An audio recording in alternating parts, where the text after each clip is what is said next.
Hello my friends, welcome back to Your Own University TV. My name is Lisha Antica and today we are going to be talking about your core beliefs and what happens when you start shifting something that is going to completely and totally up-level your life, that is going to expand and allow you to be freer, allow you to be happier, allow you to be more content, allow things to be easier in your life.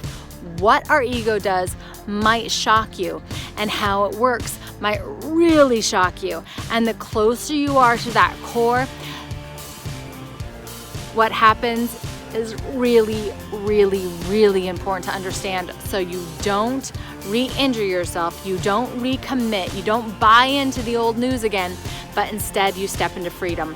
And I'm going to give you that formula today. So if this sounds good to you, make sure that you subscribe, you like our channel. If you want to share this with a friend, please do. That's how we get our love around the world. And let's get started. All in, all in, all in. Embodied in soul infused, in my roots, in my crown, in my heart.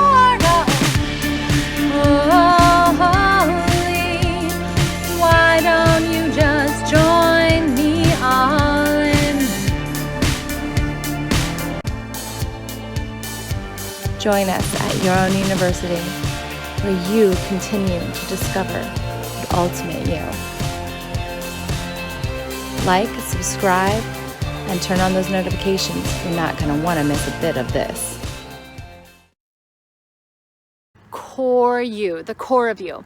The core of you, I learned a long time ago, both in childhood psychology, but also in the Landmark Forum, that our core self is pretty much formed by the time we're 12, like totally formed by the time we're 12, let me be honest. By 7, it's mainly formed, and by 2 years old, most of it's formed. So here's the deal. If you are a baby, and let's say you are born and you didn't look the right way, or you didn't act the right way, and so your first understanding of life is, they're not satisfied with me, they're not happy with me, I'm not enough.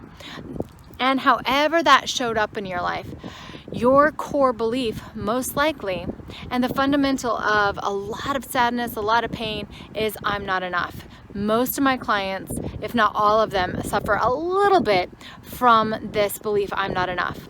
But the belief I'm not enough instills a program of toxic shame. So let's say that you grow up, you're now in this cognitive realm, you're over 7 years old, you're about 7. And your mom and dad are like, how could you do that way? How dare you? Oh, if you were only, I'm so happy you're not, blah, blah, blah, right? And you're hearing this constantly. No matter what you do, it's not good enough. No matter what you do, you don't know how to succeed. You don't know how to please these people in your life. And the only thing that matters to you is to belong to them, to belong to something greater than yourself, to belong and fit in and be cherished and be loved. Then toxic shame is something that we begin to run this program. Now, if you know anything about the law of attraction, or have read anything like Think and Grow Rich, or you reap what you sow, any of these laws of the universe that talk about how we literally create our reality, we're creating our reality from this place of toxic shame. This builds a lot of resentment, a lot of shame, a lot of guilt, false guilt, not even real guilt, false guilt, faux guilt. It builds a lot of, no matter what I do, it's not good enough, excuses. It builds a lot of people-pleasing behaviors, and it builds a lot of fear-based reactions. So this is pretty much the basis, if you hear me now, this is the basis of everything that we don't want in our lives, right? We want beautiful relationships. We want to know that we belong. We want to know that we are loved. We want to know that people believe in our hearts and the goodness in us. We want to know that we are good enough, that we are good, right? And so what we do to counterbalance this toxic shame is we prove and we prove and we prove and we prove, or we give up. So giving up looks like, fuck it, I'm gonna do drugs, I'm gonna drink my life away, there's nothing I can do anyway, it's pointless, suicide. That's what giving up looks like. And it's really sad to be in that place. It's really painful to be in that place where it feels like there's nothing you can do, no matter what you do, that is good enough. Now, the other way that we go is we go into people pleasing, overachieving, working day and night, perfectionism, and striving to prove that you really are coming from your heart. You really are doing everything good. You really are. You mean well. You belong, and wanting to belong in such a way that is just like striving for that top to create that place of belonging. This is huge. So can you see yourself in that predicament? Were you raised that way? If so, stick around. Are these things showing up in your life? Stick around. Other ways that this shows up in your life is, one, you will attract people that affirm this core unconscious belief. So you will attract people that are critical. You will attract situations where you can't quite succeed.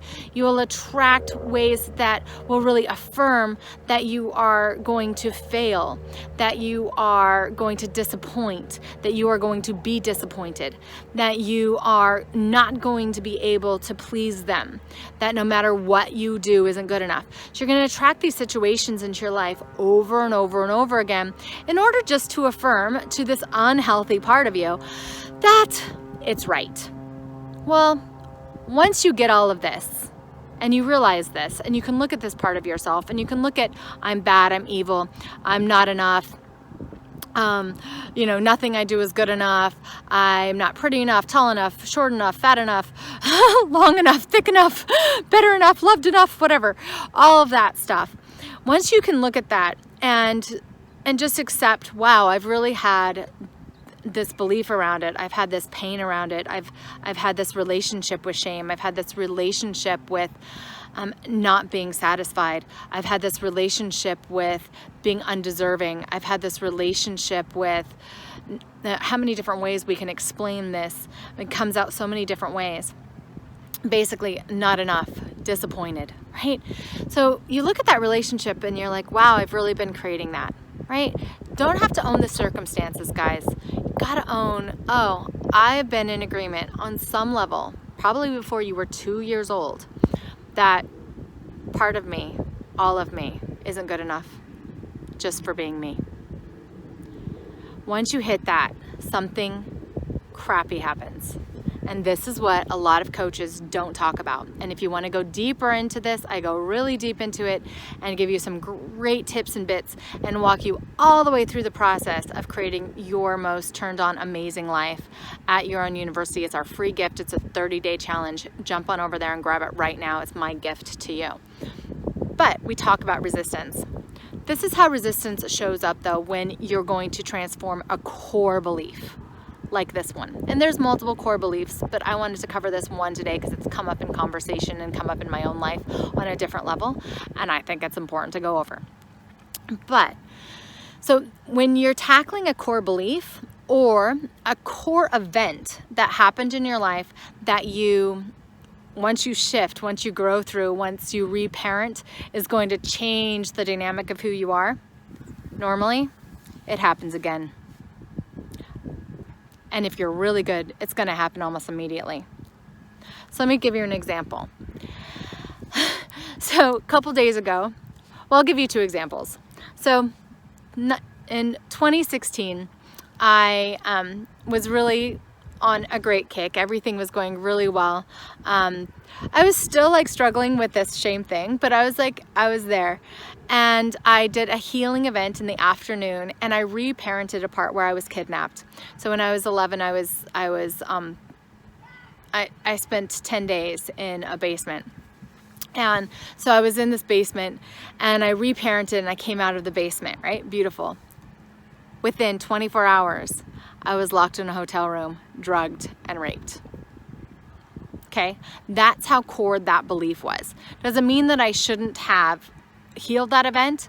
No, but it means to surround yourself when you're doing healing events, when you're doing these core wounds, surround yourself with love and support and safe environments, even if that means be alone. And that's my biggest advice to you. That's my most heart-open advice to you. It's not something to go and take lightly. You are going to shift your entire being. So what that did for me in 2016 is it put me right back in that situation.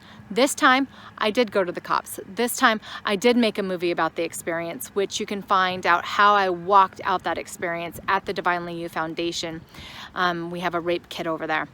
And I did react differently. I stood up for myself. I did what I needed to do for myself. So that action, but I could have avoided the whole thing if I had just paid more attention to my intuition and given myself space to heal. So this next piece of core belief has happened this week.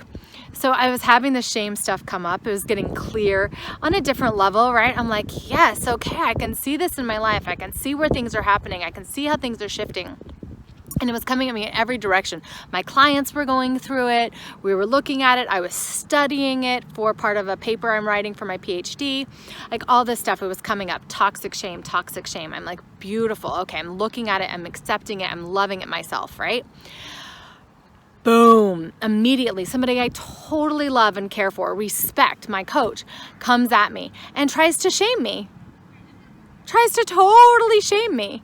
And I'm looking at it going, one, I know that I have no reason to feel shame in this way. Two, I see myself leaning into shame this way. And three, I'm dismissing it. And I just dismissed it. Gone.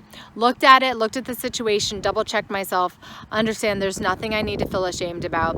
And I am enough. Claimed I'm enough. This is a different way of handling it. Claiming that part of me back and I'm enough. So then my clients went through the same thing, which was really, really cool. I got to walk them through the same situation. They don't even know each other, right? They don't even know what I'm going through, and we're all doing the same thing. And then the next thing that happened is the next day I was really filming everything with Cindy yesterday, and we were talking about the Calm Cure, her next masterclass at Huron University. Totally register for it. It's unbelievable. Well, she brings up how this shame had come up to tremendous healing for herself, which she shared a bit yesterday on her interview. And she said, oh, this disappointment, right? Releasing disappointment. So we did all this tapping and we did all this stuff for disappointment yesterday. Wonderful work through of disappointment, right on the tail end of releasing shame. And guess what happens this morning? This morning, my daughter texts me, no doubt. They got in trouble this morning. No doubt. She texts me literally word for word, "You are a disappointment." I looked at that and I was like, no. You know, I'm the best mom that I can be, and I'm not perfect by any means, but a disappointment? No. She's disappointed that she might not get to go to the fair because she had an attitude this morning. That's disappointing. But she's like, no, I'm not a disappointment. I'm not going to own that. But a couple years ago, maybe even a couple of weeks ago, I would have taken that on. I would have cried. I would have wallowed in it. I would have rolled around in it. I would have tried to own it in a way that wasn't owning it as, yes, this is part of my core belief system that I once owned, that I once agreed with, that I once manifested as evidence into my life over and over again. But as a truth. Do you see the difference? There's an ownership of a pattern that you are now breaking when it comes up for your action to be different than your reaction, that unconscious reaction. And then there's an awareness within yourself of owning that, yeah, one time that happened to me. One time when I was 11, I was abducted, right? One time when I was born, right? I was born a certain way. I felt, whether it was true or not, I felt like I wasn't enough. I felt like I was a disappointment. Therefore, I have run that track and I have looked for evidence for that my entire life. I can own that, right? But I no longer have to own I am ashamed. I am to be ashamed of, or I'm disappointed, or I want to be disappointed. Does that make sense?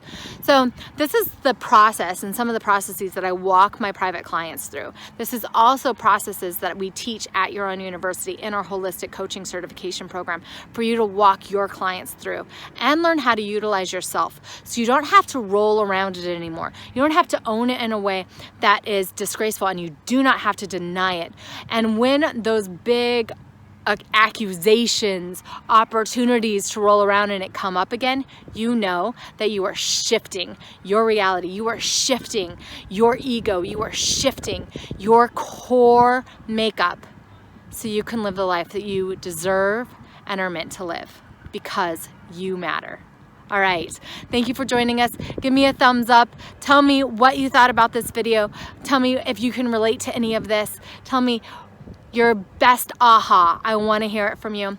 And please feel free to share this with your friends. I am here to make the world a better place along with you.